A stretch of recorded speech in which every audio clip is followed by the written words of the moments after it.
రేపటి నుంచి తెలుగుదేశం పార్టీ నిర్వహించే మహానాడుకు అన్ని ఏర్పాట్లు పూర్తయ్యాయి. వైఎస్ఆర్ కడప జిల్లా కమలాపురం నియోజకవర్గం చింతకొమ్మదిన్నె మండలం పరిధిలో పబ్బాపురంలో మహానాడు నిర్వహిస్తోంది తెలుగుదేశం పార్టీ. 145 ఎకరాల సువిశాల ప్రాంగణంలో మహానాడు జరగనుంది. 27, 28 తేదీల్లో 23,000 మంది ప్రతినిధులు హాజరవుతున్నారు. ఇక 29వ తేదీన జరగనున్న బహిరంగ సభకు దాదాపు 5 లక్షల మంది వచ్చే అవకాశం ఉన్నట్టుగా టీడీపీ వర్గాలు అంచనా వేస్తున్నాయి. మొదటి 2 రోజులు రాయలసీమ అభివృద్ధితో పాటు రాష్ట్ర సమస్యలపైన తీర్మానాలను ఆమోదిస్తారు.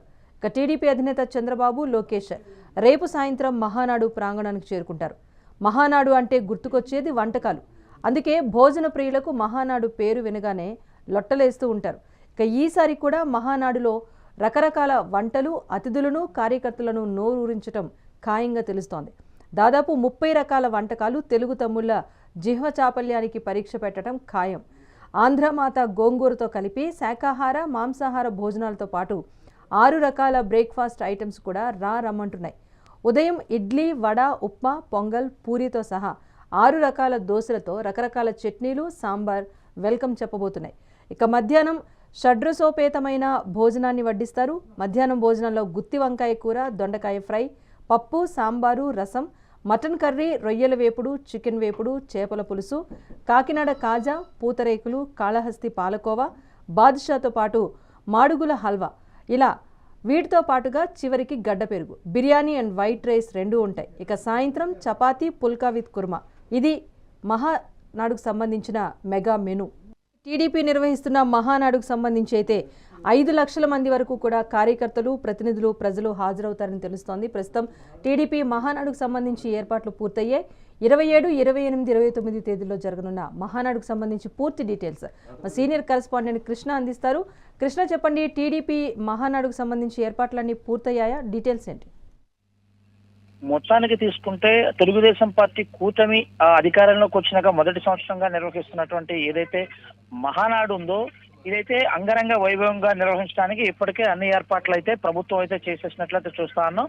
ప్రధానంగా అంటే చరిత్రలో మొట్టమొదటిసారి కడపలో అంటే వైఎస్ జగన్మోహన్ రెడ్డి ఇలాకాలో పెడుతున్నట్లు దీని ఒక చరిత్ర తిరగరాసే విధంగా మహానాడు నిర్వహించాలని చెప్పేసి ముఖ్యమంత్రి చంద్రబాబు నాయుడు అయితే చాలా ఇప్పటికే దీనిపైన ప్రత్యేక దృష్టి సారించినట్లు చూస్తా ఉన్నాం. ఈ యొక్క మహానాడు ద్వారాగా కొన్ని అంటే ముఖ్యమైన ప్రాజెక్టులను అనౌన్స్ చేయాలి. ఇక్కడ ఉన్నటువంటి రాయలసీమ ప్రజలకు కూడా కొన్ని ముఖ్యమైన ప్రాజెక్టులు వారికి తీపి కబురు చెప్పాలని ముఖ్యమంత్రి చంద్రబాబు నాయుడు అయితే ఆలోచించినట్లు తెలుస్తుంది. ఈ నేపథ్యంలో ఇప్పటికే దాదాపుగా ఒక 4 రోజుల పాటుగా మహానాడు మొత్తం మంత్రులంతా బృందం ఇక్కడే ఉండి అన్ని ఏర్పాట్లు అయితే ఇప్పటికే చేసేసినట్లు మనకు చూస్తా ఉన్నాం. ప్రధానంగా తీసుకుంటే 27, 28, 29 ఈ 3 రోజులు కూడా మహానాడుని నిర్వహించాలని చెప్పేసి ప్రభుత్వం ఇప్పటికే నిర్ణయించింది. మొదటి 2 రోజులు 27, 28 రేపు ఎల్లుండి కూడా విఐపీలు, పార్టీ కార్యకర్తలు, పార్టీకి సంబంధించినవి అన్ని కూడా ఈ తీర్మానాలు దాంతో పాటు అవన్నీ అయితే నిర్వహిస్తారు. ఆఖరి రోజు 29వ తారీఖు అయితే దాదాపుగా అంటే కామన్ మ్యాన్ అంటే కార్యకర్తలతో భారీ బహిరంగ సభను కూడా ఏర్పాటు చేశారు. సుమారుగా 5 లక్షల పైచులకు ఈ యొక్క బహిరంగ సభకి నిర్వహించాలని చెప్పేసి ప్రభుత్వం తలపెట్టడం, దీనికి సంబంధించిన అన్ని ఏర్పాట్లు ఇప్పటికే అధికార గణం అయితే ఇప్పటికే అన్ని ఏర్పాట్లు చేసేసిందని అనుకోవచ్చు.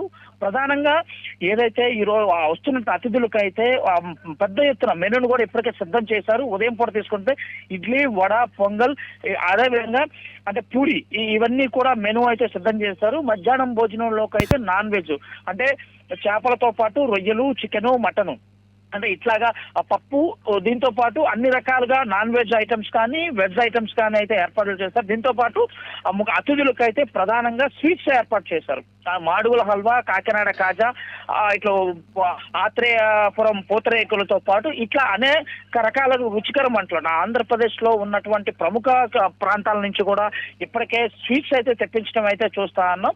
దీంతో పాటు ముఖ్యంగా మామిడికాయ పచ్చడి అంటే మనం ఆంధ్ర తెలుగు వారు కూడా చాలా ఇష్టంగా తినేటటువంటి ఆంధ్రమాత అనేటువంటి గోంగూర పచ్చడితో పాటు మామిడికాయ పచ్చడిని కూడా సిద్ధమైతే చేసి వచ్చిన అతిథులందరికైతే వడ్డించిపోతున్నారు. అదేవిధంగా సాయంత్రం పూట డిన్నర్ లో కూడా పుల్కాతో పాటు చపాతీ, కుర్మా, ఈ విధంగా దాంతో పాటు non veg and veg curries మొత్తం కూడా వచ్చిన అతిథులకు దాదాపు 30 రకాల వెరైటీలను అయితే అతిథులకైతే వాళ్ళకు వడ్డించినట్లయితే ప్రధానంగా తెలుస్తుంది. అదే కాకుండా ఎక్కడా కూడా పార్కింగ్ సమస్య కానీ వచ్చిన అతిథులు కానీ ఎట్టి పరిస్థితులు ఎక్కడా కూడా ఇబ్బంది కలగకుండా రాష్ట్ర ప్రభుత్వం అన్ని ఏర్పాట్లు ఎప్పటికైతే చేసేస్తున్నట్టు మనకు ప్రధానంగా